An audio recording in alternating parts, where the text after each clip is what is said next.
Welcome to this episode of Lifestyle Matters. I'm Savina Nithyanandan, and this time I'm joined by Amanda Smyth, who is a accredited practicing dietitian all the way from sunny Queensland. Welcome, Amanda. Thanks, Savina. It's exciting to be here. It is exciting, and I find it even more exciting to find out that you're actually you work with the Queensland Police giving health advice. Yes, it's exciting that they have dietitians on their health and wellbeing team. A lot of the emergency services don't have dietitians, so we feel lucky to be there, and it's a great role and great opportunity to be able to influence the health of our emergency responders. Yeah, definitely. And I think, I can just tell just from my own experience, just being a health professional, sometimes we will neglect our own diet and our own lifestyle. So it's great to have, someone who specializes in the area to give us a bit more advice. So it's great.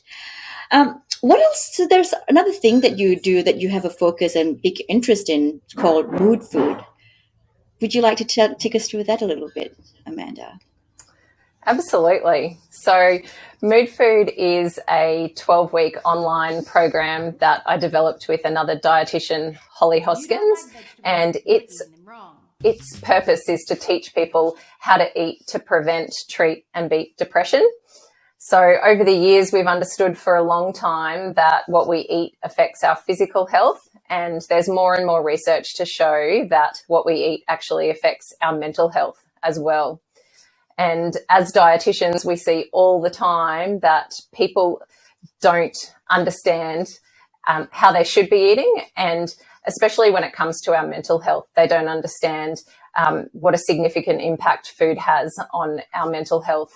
And so Mood Food is this 12-week program that consists of weekly 5 to 10-minute videos that are fun and engaging and really aim to give people those practical skills in the kitchen so they can prepare and cook and select foods that are going to benefit their mental health.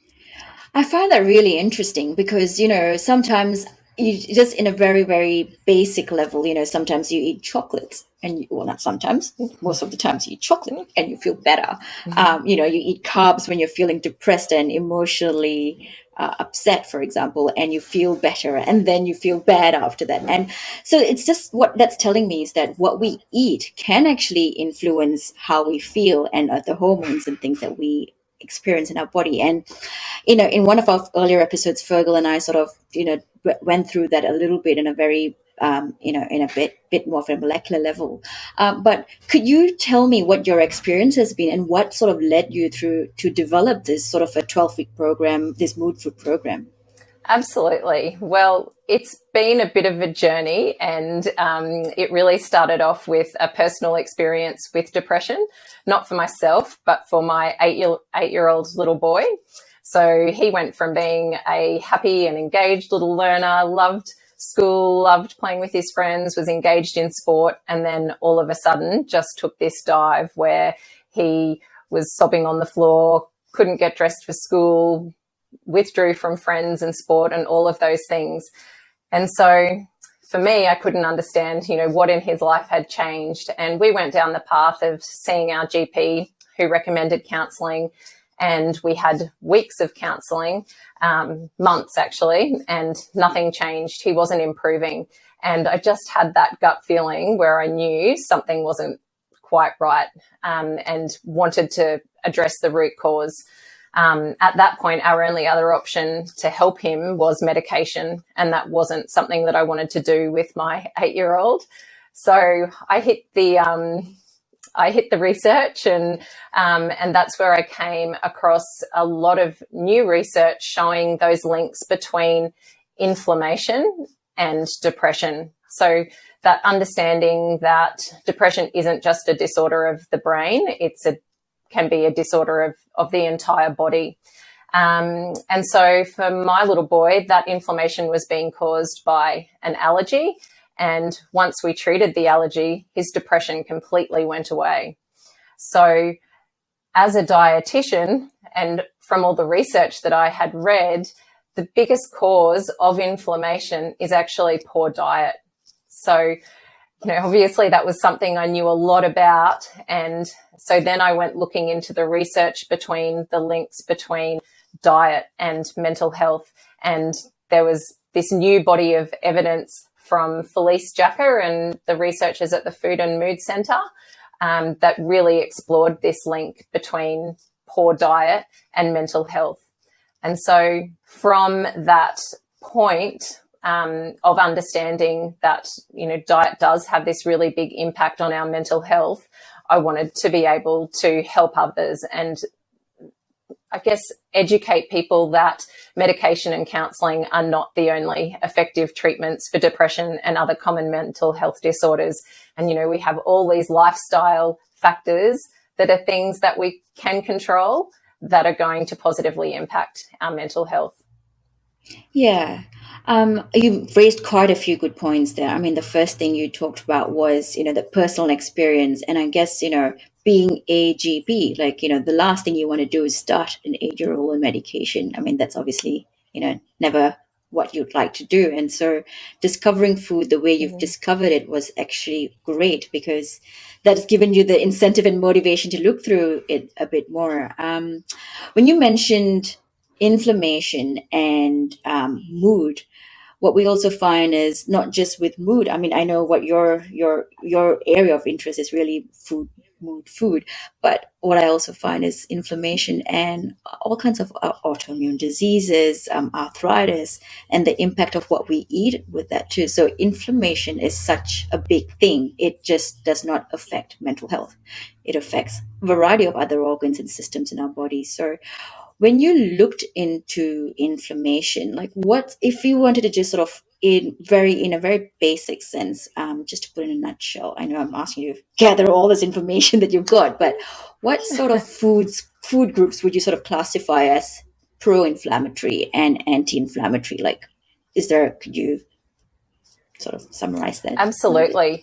Well, what the evidence actually shows us is that there's a very clear and consistent evidence base that shows that these highly processed, sugary and fatty foods are consistently linked with higher rates of depression, whereas diets that are higher in these high fiber, good fatty acids, antioxidants, they're associated with lower levels of depression. So it's really this Mediterranean style of eating that is beneficial. And we know that 35% of our diets are now being made up of these really highly processed foods, and they're having a devastating impact on our gut and our mental health. Yeah, there's a lot of hidden sugar in everything we eat, isn't there? You don't realize it unless you go looking for it, which is quite worrying. And the high. Absolutely.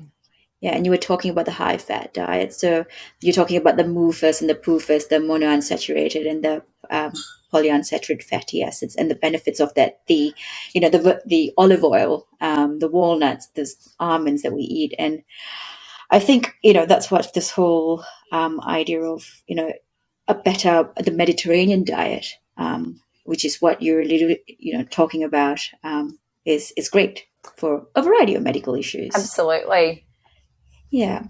It absolutely is. And, I think it's really sad that society has prioritized convenience over health, and cooking and selecting and preparing foods is really a skill that's been forgotten. And mood food is really about teaching people how to simply bring back those foods. Healthy eating doesn't have to be expensive or fussy or hard. There are really simple changes that we can make to the way that we eat that is going to increase the amount of fiber and those good fats and antioxidants in our diets. So hopefully with mood food, we're giving people those skills and showing them how it can be easy and delicious. Yep. Well, I know for a fact that, every time when I talk to someone about, eating better, eating more vegetables, reducing the meat intake and all those sort of things, it's always coming down to, well, I don't have the time to prepare those foods. And it's just a lot of effort required. And the unfamiliarity also, in preparing more sort of like a vegetarian, or not a vegetarian, but a more plant-based diet. It's actually hard when you've got to do something different. I looked through some of your videos on your Mood Food website, and I found it was really great. I really liked how you introduced just different food groups and how recipes and how you could maybe sort of put that into your everyday life, so it's there so that you'll remember to take it, like eat the fruits that are there if you put it right in front of you, or incorporate it into your salads, for example, if you can't just eat a piece of fruit. And I think those are really great tips that you've provided on your website.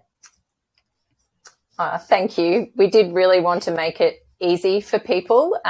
We love food, and we really hope to communicate that love and show people, that it really isn't hard, but it can be daunting if you don't have those skills and you haven't grown up in a household where, you do cook and eat together and prepare those foods. So hopefully we are showing people some really easy ways to include those foods that we know are so important for our mental health. Because even doing things like swapping your white bread for brown, including a new grain when you're cooking, can make a really big difference to the health of your gut and your gut bugs.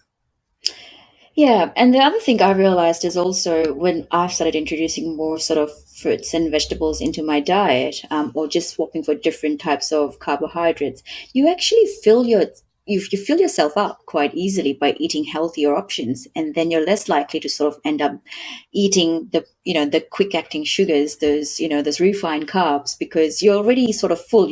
And the fiber fills you up too, which I guess it's all one of the other reasons why we sort of say, have your 6 serves of vegetables and fruits a day and things. Absolutely. And, people are so excited when we tell them that carbohydrates are not the devil and that we want them to eat whole grains, because, often people are hungry, they're trying not to eat brown rice and quinoa and, all these beautiful grains that we have, because, through the media we hear that we shouldn't be eating those and they're going to lead to weight gain, which isn't actually true. And so including those with your lunch or with your dinner means that you aren't as hungry, and it's much easier to avoid those foods that we tend to snack on when we are actually hungry. Yeah. So with your Mood Food, so how does it actually work with your website? Could you just take us through that a little bit? Yeah, sure. So on the website, it is a 12-week program that people can purchase for $149. And in that program, we do some pre-assessments. So we're asking you to do a Mediterranean diet score, and it's really giving you an indication of what the quality of your diet is currently like. We also ask you to do a K10, which is just giving you a bit of an idea about your mental health. And then we also ask you to do a Bristol stool chart, which people might not be familiar with, but it's really looking at your stools, because this is the information your body's giving you about how good your gut health currently is. So just becoming familiar with that. And then we hop into week 1, where we talk about whole grains, and that's really the foundation of the Modi Mediterranean diet. And each week we take you through a new part of the Modi Mediterranean diet. And within each week, we have that 5 to 10 minute video that you watch, where we're giving you practical tips and explaining why that element of the Modi Mediterranean diet is so important for your gut and mental health. So hopefully people are being educated about that link between food and mood, but also given those really practical skills to show them how to implement that into their everyday lives. So each week we learn something new.